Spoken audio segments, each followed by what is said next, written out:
வணக்கம். ஆன்மீக செய்திகள். திருச்சி உறையூர் வெக்காளியம்மன் கோயிலில் மேற்கூரையின்றி அம்மன் அருள் பாலித்து வருவது தனி சிறப்பு. கோயிலில் ஆண்டுதோறும் ஆடி மாதம் 3வது வெள்ளிக்கிழமை சாகம்பரி அலங்காரம் செய்யப்படும். பக்தர்கள் வழங்கிய காய்கனி வைத்து மூலவர் மற்றும் உற்சவருக்கு சிறப்பு அலங்காரம் செய்யப்படும். சாகம்பரி அலங்காரத்தில் அம்மனை தரிசித்தால் விவசாய விளைச்சல் அதிகரித்து மக்கள் சுபிட்சமாக வாழ்வர் என்பது ஐதீகம். சிறப்பு அலங்காரத்தில் அம்மனுக்கு மகா தீபாராதனை காட்டப்பட்டது. திரளான பக்தர்கள் அம்மனை தரிசித்தனர்.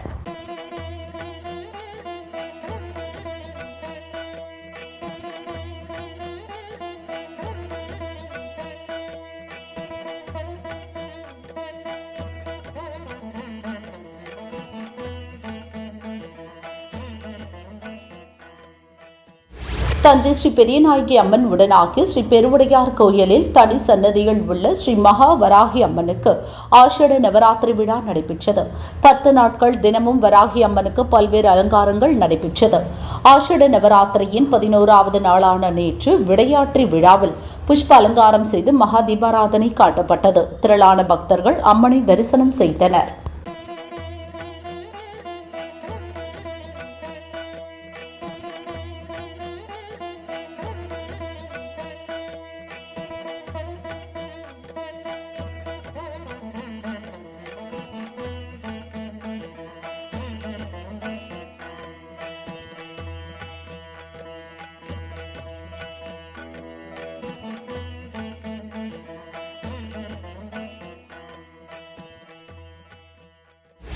தஞ்சாவூர் பெரிய கோயில் மகாவராகி அம்மனுக்கு ஆஷாட நவராத்திரியை முன்னிட்டு 10 நாட்கள் சிறப்பு அபிஷேக அலங்காரம் நடைபெற்றது.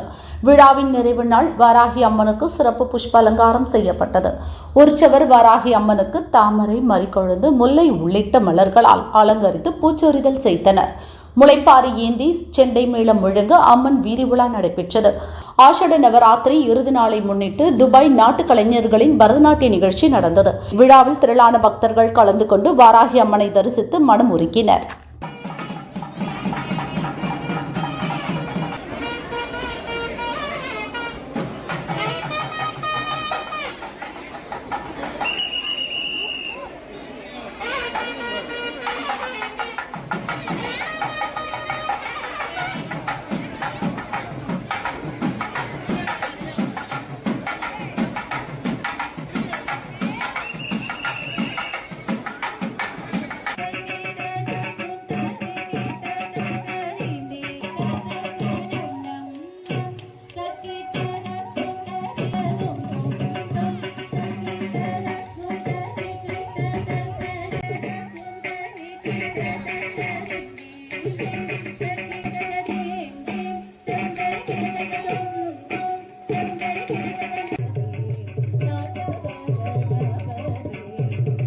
காஞ்சிபுரம் அத்திவரதர் என்று அழைக்கப்படும் வரதராஜ பெருமாள் கோயிலில் ஆனி மாத பிரம்மோற்சவம் விமரிசையாக நடைபெற்றது.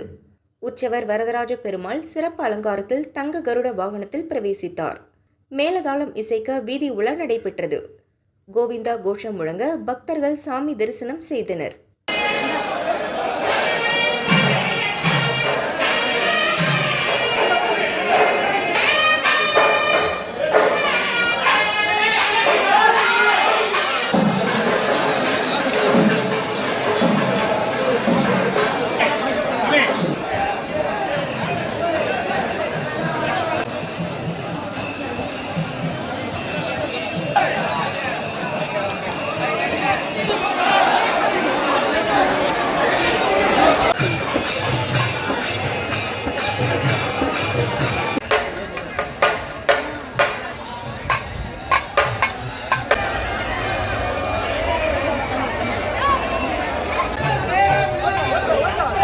சேக்கிழாரால் பாடப்பெற்ற குன்றத்தூர் நகைமுக வள்ளி சமேத கந்தளீஸ்வரர் கோயில் கும்பாபிஷேக விழா ஜூலை 7ஆம் தேதி நடைபெறுகிறது. அதை முன்னிட்டு நேற்று முதல் கால யாகசாலைகள் துவங்கின. யாகசாலை பூஜையை காஞ்சி காமகோடி பீடாதிபதி விஜயேந்திர சரஸ்வதி சுவாமிகள் துவக்கி வைத்தார். கோயில் யானை பீடாதிபதிக்கு மாலை அணிவித்து சிறப்பு வரவேற்பு அளித்தது. யாகசாலை பூஜை துவக்க விழாவில் அமைச்சர் அன்பரசன், கோயில் நிர்வாகிகள் மற்றும் திரளான பக்தர்கள் பங்கேற்றனர்.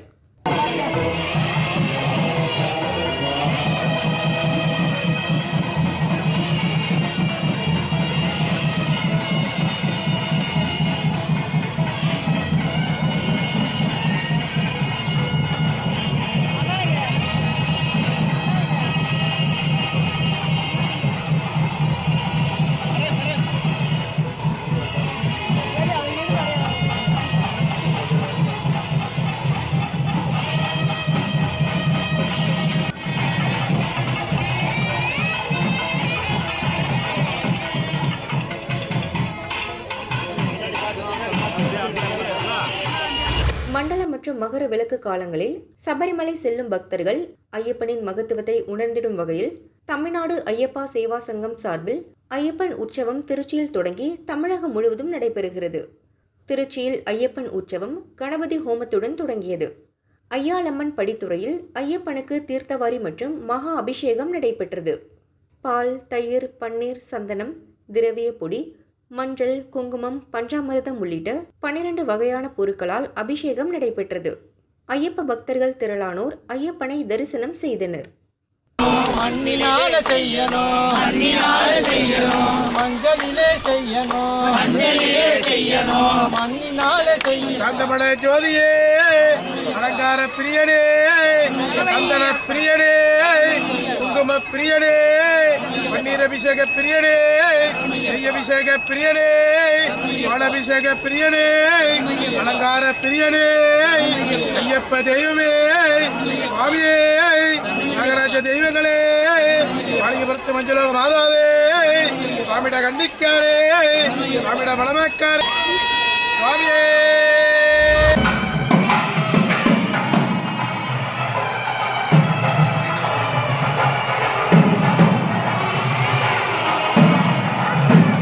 ராமேஸ்வரம் வருகை தந்த சிருங்கேரி ஜெகத்குரு ஸ்ரீ விதுசேகர பாரதி சுவாமிகளுக்கு உற்சாக வரவேற்பு அளிக்கப்பட்டது. பின்னர் கோயிலில் ஸ்ரீ சாரதா சந்திரமௌலீஸ்வரர் பூஜை செய்தார். நேற்று மாலை 6 மணிக்கு ராமேஸ்வரம் வந்த சிருங்கேரி சுவாமிகளுக்கு ராமநாத சுவாமி கோயில் உதவி ஆணையர் ரவீந்திரன் தலைமையில் கோயில் குருக்கள் உதயகுமார் பூரண கும்ப மரியாதை அளித்து வரவேற்றார். ராமேஸ்வரம் சிருங்கேரி மடம் மேலாளர் மணிகண்டி நாராயணன் ஊர் மக்கள் சார்பில் மலர் தூவி வரவேற்றனர். பின் கோயில் கிழக்கு ரதவீதியில் உள்ள மடத்திற்கு வந்த சுவாமிகள் பக்தர்களுக்கு அருளாசி வழங்கினார். இதனைத் தொடர்ந்து மரக்கட்டையில் உருவான பாதத்திற்கு பூஜை நடைபெற்றது. இதில் உயர்நீதிமன்ற நீதிபதி ஸ்ரீமதி உட்பட பலர் சுவாமி தரிசனம் செய்தனர்.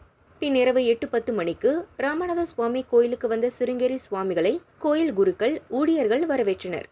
பின் கோயில் 3ஆம் பிரகாரத்தில் வெள்ளி பல்லக்கில் இருந்த ஸ்படிகலிங்கத்திற்கு ஸ்ரீ சாரதா சந்திரமௌலீஸ்வர பூஜை செய்தார். இதில் ஏராளமான பக்தர்கள் பங்கேற்றனர்.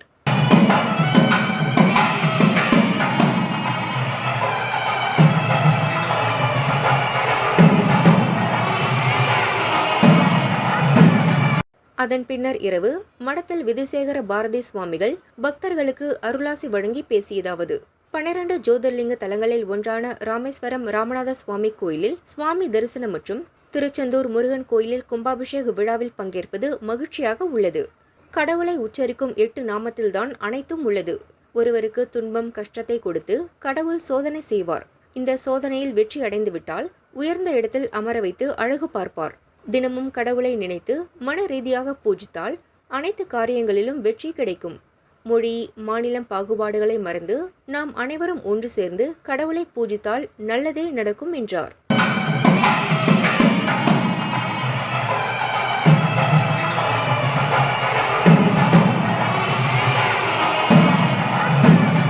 இன்று காலை ராமேஸ்வரம் ராமநாத சுவாமி கோயில் கருவறையில் சிறப்பு பூஜைகள் செய்து சிருங்கேரி சுவாமிகள் ராமநாத சுவாமி பர்வதவர்த்தினி அம்பாளை தரிசனம் செய்தார். முன்னதாக தனுஷ்கோடி சென்ற சிருங்கேரி சுவாமிகள் மணலில் வரையப்பட்ட ராமதனுஷ் உருவத்திற்கு பூஜை செய்து தனுஷ்கோடி கடலில் சேது ஸ்நானம் செய்தார். இந்நிகழ்வுகளில் திரளான பக்தர்கள் பங்கேற்றனர். தொடர்ந்து சுவாமிகள் திருச்செந்தூர் சுப்பிரமணிய சுவாமி கோயில் கும்பாபிஷேக விழாவில் பங்கேற்கிறார்.